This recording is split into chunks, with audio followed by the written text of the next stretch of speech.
All right, let's jump right in, shall we? Today, we're diving deep into a UFO case that's, well, let's just say it's got it all. Oh, this should be good. Lay it on me. It's the Meng Zhaoguo incident. Yeah. And we're talking a giant metallic disc, physical reactions that'll make you scratch your head, claims of alien contact, abduction. Whoa, hold on. Alien abduction. You heard that right. Uh-huh. And even, get this, whispers of a love affair. No, that's a twist I wasn't expecting. We're working with a transcript, a conversation, actually, about the whole incident, so we're going to break it down and see what we can make of it all. All right, sounds like a plan. So where do we begin? Well, first things first, context is key. Always. Sets the stage. So picture this, 1994, rural China. We're talking about Phoenix Mountain, a place known for its beauty, but also, for some, shall we say, unusual occurrences. Ah, so not your typical UFO sighting in a bustling city then. Not even close. Hmm. This is a story rooted in the heartland of China, remote and almost, well, mythical. I'm already intrigued. Tell me more. So we meet Meng Zhaoguo, a logger. He's out with his nephew-in-law, along with some other villagers, collecting wei-kai, these valuable fern-like plants. Okay, everyday life, just trying to make a living. Got it. Exactly. But then they spot something on the mountain, a strange reflection, something that just doesn't belong. Classic start to a UFO story. Now I'm curious, what do they think it is at first? They try to rationalize it like most of us would. Hmm. Leftover snow, maybe, catching the sunlight just right. Or perhaps, discarded plastic greenhouse. Practical, down-to-earth explanations. Makes sense. Right. But curiosity, and maybe the hope of finding some scrap metal, gets the better of them. Ah, so they decide to investigate. I bet that's when things get interesting. You could say that. Yeah. As they get closer, they describe this force field effect. It causes them pain, intense burning, like their bodies are heating up from the inside. A force field. Yeah. Okay, now we're talking. And what about the metal? You mentioned something about metal earlier. Well, the metal objects they were carrying, they become too hot to touch. They're forced to drop them. That's pretty wild. Now, from a scientific standpoint, force field might be a bit of a stretch, at least as we traditionally think of it. But there are a few possibilities, right?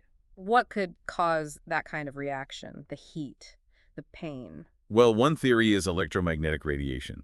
Some frequencies can heat metal, could even cause those burning sensations they described. Makes sense. Anything else? Well, this is where things get a little more speculative.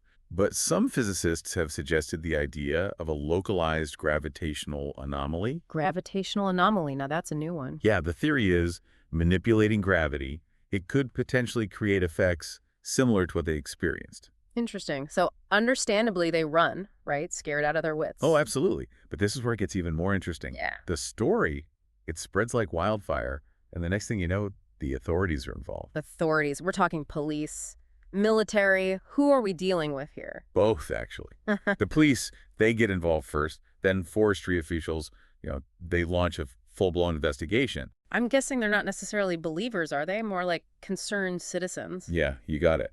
Concerned about potential danger, maybe hoping to find something valuable in the process. Right, of course. So what happens during this investigation? Do they find anything? Well, that's where it takes a really strange turn. Meng, he's using binoculars to observe the area, and suddenly he collapses, starts having seizures. Seizures. Okay, that's unexpected. Anything else? And this is the really weird part. He develops this intense aversion to metal, like violent aversion. Whoa, like he can't even be near metal. Exactly.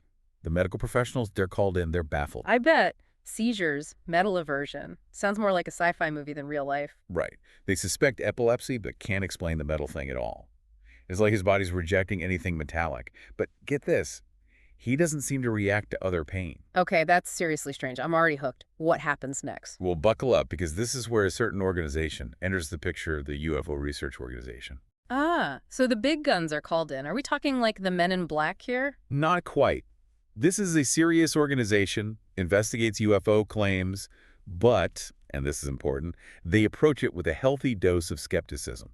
Okay, so they're not jumping to conclusions. Good to know. Do they find anything a sight? They do, actually. Crushed rocks with weird textures and colors, boulders that seem out of place, and patches of blackened vegetation. Now that's interesting. So we have multiple witnesses, bizarre physical reactions, weird stuff happening at the site. And now an official investigation finds some, well, let's just say unusual evidence. Exactly. This is no longer just some random story. It's starting to look like, well, there might be something more to it. I'd say so. We're just getting started though, right? Oh, we've only just scratched the surface. Can't wait to see where this goes. And get this, about a month later, the story, it takes an even wilder turn. Oh, I bet. What happens? Spill the beans. Meng, he says his memory of that day, it's coming back to him in pieces. And what he remembers, well, it adds a whole new layer of weird to this whole thing. Okay, now I'm really curious. What does he start remembering? He says just before he collapsed, he saw this figure through the binoculars. A figure in a raincoat. A figure in a raincoat.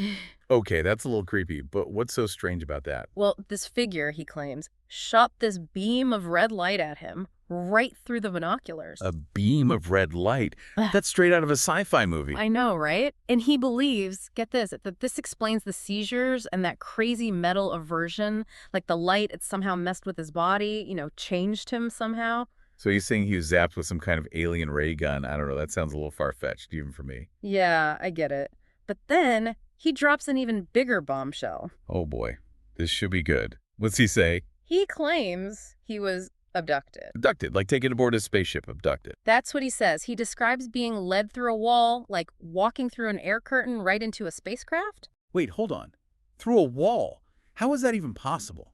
That's the million-dollar question, isn't it? Could it be, a distorted memory, some kind of hallucination maybe? Or, and this is where things get really interesting, could it point to some kind of advanced technology we can't even wrap our heads around? Like, I don't know, manipulation or something. It's mind-blowing, for sure. Walking through a wall. That really makes you question everything you thought you knew about reality. Absolutely. But wait, it gets even weirder. Weirder. Come on, how could it get any weirder than walking through walls? While he's on this spacecraft, he claims another alien shows him, get this, an image of Jupiter and tells him about these comet fragments, Shoemaker-Levy 9, that are about to smash into the planet. Okay, wait a minute. The Shoemaker-Levy 9 comet, that was a real event, wasn't it? Exactly. It happened just hours after Meng claims to have been told about it. So he's claiming he was given a glimpse into the future. That's what it sounds like. That's pretty incredible. And if that's true, it raises all sorts of questions about, well, everything. Time, space, you name it. Yeah, it definitely throws a wrench into our understanding of how things work. But here's the thing. This detail, this comet impact, it could be the key to the whole case. How so? Well, think about it. It's a verifiable event. It actually happened. So the question becomes, could Meng have known about it beforehand? And if not, how did he get this information? Yeah, I see what you mean. It's like a little piece of the puzzle that actually fits, that connects to reality. Right, and it gives his story a certain credibility, even though, how could he have possibly known? It's a head-scratcher for sure. No kidding. So we've got these bizarre physical reactions, possible evidence at the site, and now a potential premonition of a real event. This is getting really complex, but there's another piece of the puzzle we haven't talked about yet. And this one, well, let's just say it involves a female alien. Oh, yeah, this is where things get really interesting. A female alien. Now, that's a twist I wasn't expecting. This detail, it's what sets the Meng Zhaoguo case apart from your typical UFO abduction story. It takes it into, well, uncharted territory. Why did he keep it hidden? Who knows? Maybe embarrassment? Maybe fear of ridicule? Who knows what goes through someone's mind after an experience like that? I guess that makes sense. Yeah. So tell me more about this female alien. What did she look like? Why would she be interested in Meng? The details, they're pretty vague, but she was described as being different from the other beings he encountered. Different how? Well, we don't really know. It could mean a lot of things, right? Different species, maybe? Or maybe, different roles within their society. Interesting. So what happened between them? Well, this is where things get a little delicate. Meng, he claims they had a physical interaction. A physical interaction? Whoa, hold on. What exactly does that mean? Well, the source material, it doesn't really go into detail, so it's open to interpretation, but it definitely raises questions, right? Questions about what? About their intentions, about what they understand or don't understand, about human emotions, relationships. It's a whole other can of worms. No kidding. But let's be real for a second. This is a story that hinges on one man's account, his word. And while there are some details, like the comet thing, that seem to check out, there's no hard proof to back up his claims. Right. No photos of the spacecraft, no alien artifacts, no other witnesses to the actual abduction.